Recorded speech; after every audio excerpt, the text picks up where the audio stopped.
Hello and welcome to the shed. In today's video we've got a mega Melbourne Tool Company's unboxing. Hope you enjoy. I purchased the entire kit from Melbourne Tool Company, so I've actually got all their tools as far as I'm aware here that arrived just a couple of days ago, so I thought I'd better get this video out because I was eager to see everything that was in here and I wanted to show you live as I did it. Now, Melbourne Tool Company, or known as MTC, is a tool company created by the local woodworking company here called Timbercon. It's their brand, and I believe the tools are all made in China, just like the Leuven tools, and are made of a reasonable quality from what I've seen of their tools previously. So I'm eager to find out what these are all like and get to using them so I can review them all for you. Now, for those of you that aren't in Australia, of my viewers, and I know there's a lot of you in the United States, Canada, and the like, and also in the UK, so I do know that the Melbourne Tool Company tools, from the research that I did, are available from resellers in the United States. I will try and leave some links down below when I find them. For those of you in Canada and the UK, I couldn't find whether they're available for you yet. And for those of you anywhere else, the Timbercon website themselves ships to Fiji, Indonesia, Malaysia, New Caledonia, New Zealand, Papua New Guinea, Philippines, Singapore, Solomon Islands, and Vanuatu.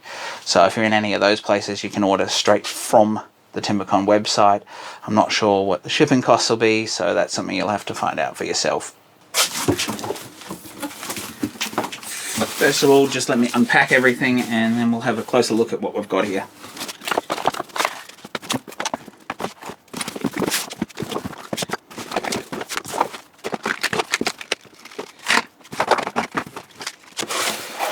So, open this one up, and we can see the packaging on the MTC tools is always pretty good.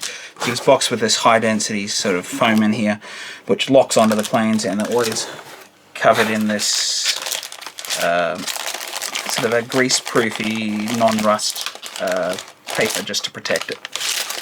It looks like wax paper to me. So this is the low angle smoother, and we have the low angle jack plane here. We then have this big daddy here, which is the low angle jointer. Next up we have spoke shave here. This is the round bottom spoke shave, and this one's wrapped in just paper for some reason, not sure why. That's not gonna keep the rust off. That's the flat bottom spoke shave. You can see in this kit here that it comes with one blade, and this is a small router plane.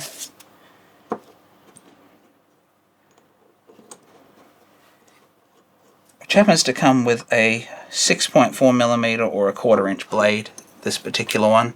We have a nice low angle block plane. Then a tool that you've already seen me use before, but I haven't reviewed it, is the scraper plane, the equivalent of the Stanley number 62 cabinet scraper, sorry. And then what we have here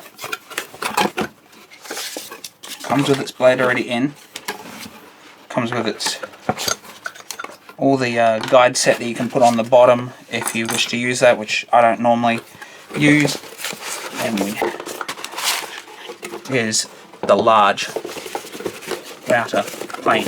I have all the different blades for the small and large router plane here, the various sizes. 38-degree blade for the block plane, 50-degree for the block plane, and so for all of them it's a 38 and a 50-degree. So now that we've gone through the unboxing and you've seen that we've got the 3 low angle hand planes, I'm a little disappointed, but I did know that they only had low angle hand planes. I would like to see MTC in the future use some bevel down hand planes, because in my opinion they're a little more versatile and useful than the low angles, but the low angles, they will work, I'm sure they do. Then the block plane, the cabinet scraper, large and small router with all the blades, and the round and flat bottom spoke shave. And obviously I did mention before that we've got the 25, 38 and 50 degree blades for the 3 hand planes and the block plane. I didn't necessarily want all those blades for every single one, but the kit came with it.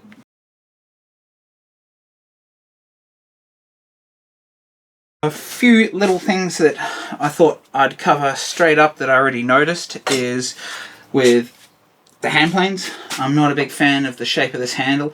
It cuts out really short, so if I compare it to, say, a handle like a normal handle that has this wider bit there, you can see the angle is a little different. So this one's a little more upright and the shape cuts off short here, and that's important for being able to hold it. So if I look at the Lubin that has the traditional style handle, I can hold it here and it's fine, like it's not going to pull through my hand because it's coming out. Now this one, it digs into my hand short and doesn't follow the shape of the hand, so I'm not sure why they've gone with this very steep arc and cut this piece off, which is so important for the use of the hand plane and being able to hold it. I don't even like to do it this way here because it's just slipping, so that's something I noticed. And also I noticed the shape of the front knob is not comfortable at all, not the slightest bit comfortable on any angle that I can find. They've done it slightly differently and don't have the screw in the top to hold that, and it's got a little stub screw, so the bottom part sits higher, so it smashes into my fingers. And this top sort of domed shape is not rounded like, for instance, the Lubin, which is just comfortable on any angle, and that's why that design's used. So they've tried to redesign things, and I don't think it works too well in my opinion. And one other thing that I've noticed on these two that have the adjustments is the plate here. So let me just take that off, I'll just quickly show you. I'm just going to hold it. But where this brass adjuster comes, and I notice it's not a smooth action, is this piece here under this brass is painted. It's got a rough paint like the rest of the body and not machined metal. So I don't know why that wasn't taped off when it was painted to keep that bare metal so it can move slide smoothly. The Lubin did this, so I'm kind of surprised that that was not something that was paying attention to. I'm a little disappointed that that's not done. Yes, it's easy fixed. The other thing with the design of the handle is it sort of works on the small handle, but the shape here, it's fatter here and it's just not a natural fit. These ones fit perfectly to the hand, but these ones, because they're designed for a full finger grip, you need to hold them higher up, and so the shape here doesn't match the hand properly, whereas on the Lubin it sits in the right spot. So I don't know where they got the idea for this particular handle, but I'm not so sure that they actually tested it or got someone who's used hand tools a lot to test this handle. But I'll delve a little deeper into some of this stuff when I get around to doing the reviews. But just some quick things that I've noticed. And one other thing I did notice off the bat is how large the gap is here in the mouth for this toe cap. Now on the original Stanley 62, which I've seen photos of, the gap is small like it is on this one, and you're only really adjusting it back and forwards maybe 5 mil, well, not even that. I think it's got like, yeah, maybe 5 mil. This has got like a 10 mil gap. There's a much wider mouth here, and the casting doesn't come as close to the blade for some reason. I'm not sure why. And I have also noticed that they have small screw down lever caps. I haven't really looked at how well they work, but if we compare that to the Lubin just straight off, you can see it's a much larger one. So that's another thing that I've noticed just in the unboxing. But we'll see how well all of this works, and I'll see what solutions I can come up with to these handle issues, and I'll see what happens. So I'd be remiss in having these hand planes here straight out of the box and not giving them a quick test on a piece of timber to see how sharp the blades are straight from the box. And yeah, so let's jump down here. I'm going to test the blades on all of these just to see how well they cut. So I'm just going to quickly square these blades up and make sure that they're protruding just enough. Just going to quickly set them, and you'll see me down here and we'll do a few shavings in a moment.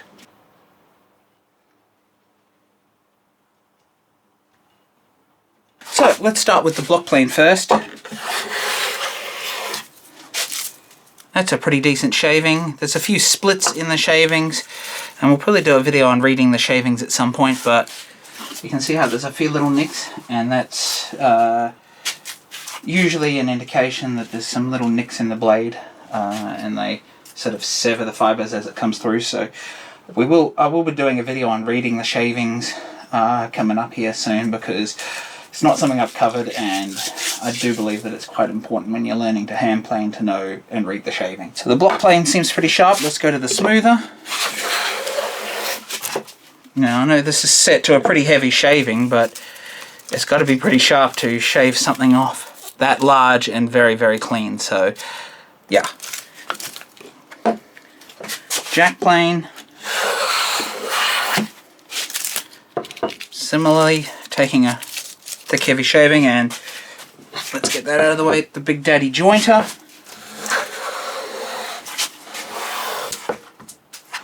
Try that again. Similarly again, and interesting to see the smoother, the jack plane and the jointer, and obviously I've set the thickness about the same, and I can see through these shavings, although they are quite large shavings. But that is without honing those blades one little bit. That's how they came from the shop. So they're actually nice and sharp and almost ready to go. You could use them for a bit when you first got them if you wanted to. Let's just see how something like the flat bottom spoke shave works as well. Obviously all of this is just my first impressions.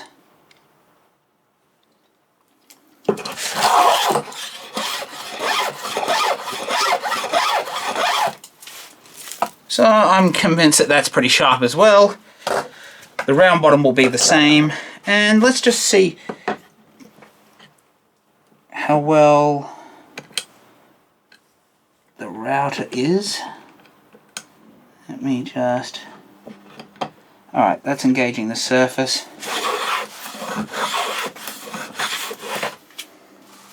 And we're taking fairly decent shavings with this blade as well. I think it's safe to say that the blades come brand new from the shop in a pretty sharp state, not requiring probably much honing to get them there. So the one thing that is different with the bevel up blades, and all of these almost count as that, or what I'm saying is hand planes that require just a single iron, the back of the blade of most of these, like chisels and things, it doesn't have to be 100% flat because you're not mating a chip breaker against it. That's the difference. Like when you have to mate a chip breaker against the back of a blade, it does have to be flat to stop the shavings jamming in it, and so these do have an easier sort of level of entry because you don't need to know and make sure that everything's 100% flat, because a lot of the stuff just works if it's close enough. So there you have it, folks. That's my unboxing and first impressions of the Melbourne Tool Company toolkit.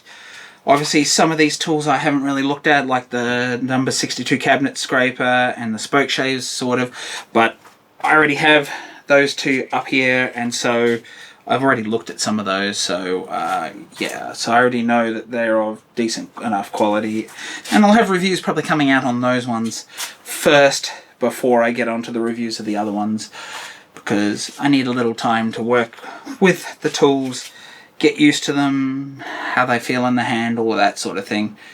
So if you'd like to see another great video such as this, do check out the review of the Lubin number 62 that only came out just recently, and that'll be the style of review that I'm planning to do across the board for all of these tools. Bye for now.